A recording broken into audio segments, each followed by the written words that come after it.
Utiliser un langage familier dans un entretien professionnel, c'est risqué. Mais parler trop soutenu avec des amis, c'est bizarre. Comment trouver le bon équilibre? Je vous explique tout. Commençons par le langage familier. On l'utilise dans des contextes très détendus, entre amis, en famille, avec des personnes avec qui l'on se sent à l'aise. Il se caractérise par une syntaxe simplifiée, un vocabulaire plus relâché et souvent l'utilisation d'abréviations et d'expressions populaires. Par exemple, au lieu de dire je ne sais pas, on entend souvent je sais pas.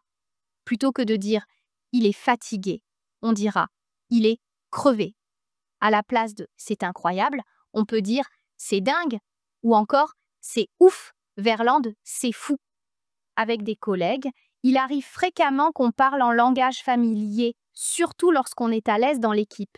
Dire je suis à la bourre au lieu de je suis en retard peut passer sans problème dans un environnement détendu.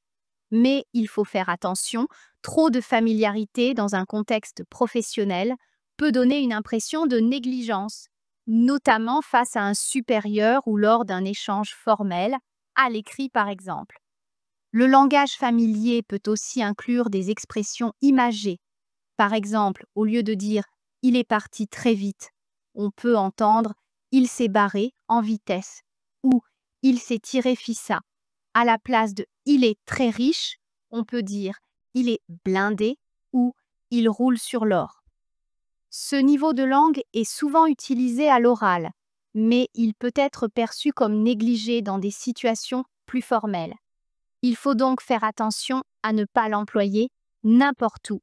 Le langage courant, lui, est le registre le plus utilisé dans la vie quotidienne. Il respecte les règles grammaticales de base et il est compréhensible par tout le monde. Contrairement au langage familier, il évite les contractions excessives et les termes trop relâchés. Par exemple, au lieu de dire « je peux pas venir ce soir », on dira « je ne peux pas venir ce soir ». À la place de « il m'a filé un coup de main », on dira « il m'a aidé ». Si quelqu'un est en retard, plutôt que de dire « il traîne grave », on dira simplement « il est très en retard ». C'est un niveau de langue que l'on emploie souvent dans la vie de tous les jours. Regardons maintenant le langage soutenu. C'est le registre le plus formel, celui que l'on utilise dans des contextes académiques, professionnels ou officiels.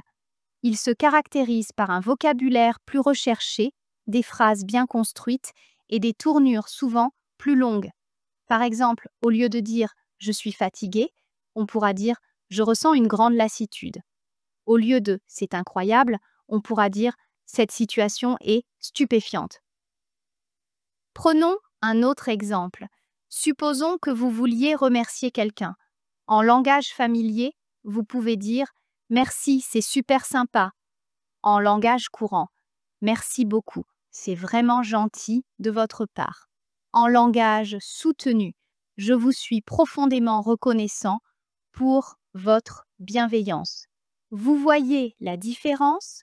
Dans le langage soutenu, on privilégie des mots plus précis et plus élégants. On évite les expressions trop simples. Par exemple, au lieu de « il parle tout le temps », on dira « il est intarissable ». Les formules de politesse jouent aussi un rôle important dans le langage soutenu.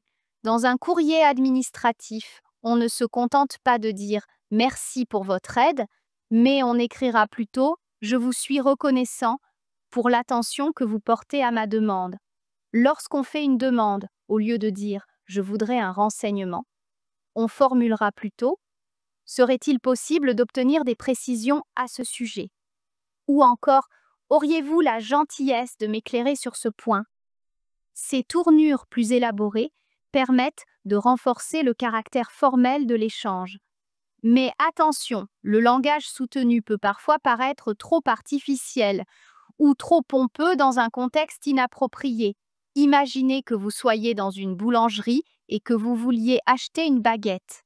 Si vous dites simplement « je voudrais une baguette bien cuite, s'il vous plaît », c'est du langage courant et c'est parfaitement adapté.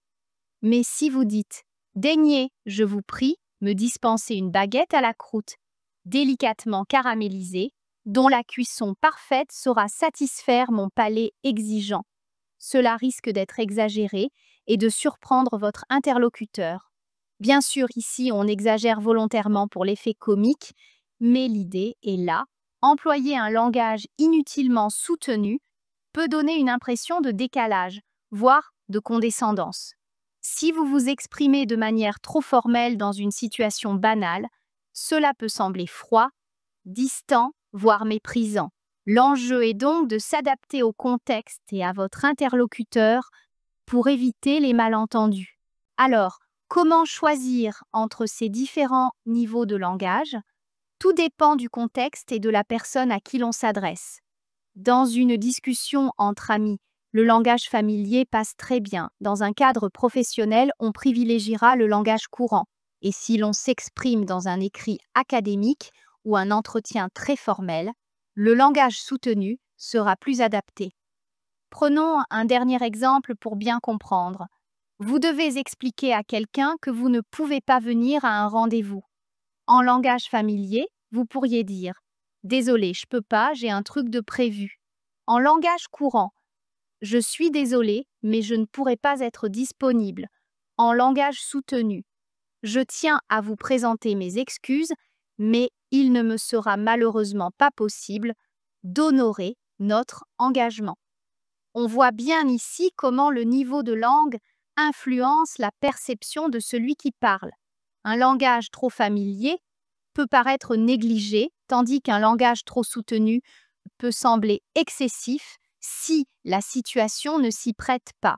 L'essentiel est de trouver le bon équilibre pour être à la fois clair, naturel et adapté à la situation. Pour bien maîtriser les niveaux de langage, il est important d'enrichir son vocabulaire et d'observer comment les autres s'expriment en fonction du contexte. Lire des livres, écouter des discours, prêter attention aux conversations dans différents milieux, tout cela permet de mieux comprendre quand utiliser tel ou tel niveau de langue. Savoir jongler entre le langage familier, courant et soutenu est une compétence précieuse. Cela permet d'être plus à l'aise dans toutes les situations et d'adapter son discours de manière efficace. Plus on pratique, plus on développe une flexibilité linguistique qui nous aide à nous exprimer avec justesse, crédibilité et fluidité.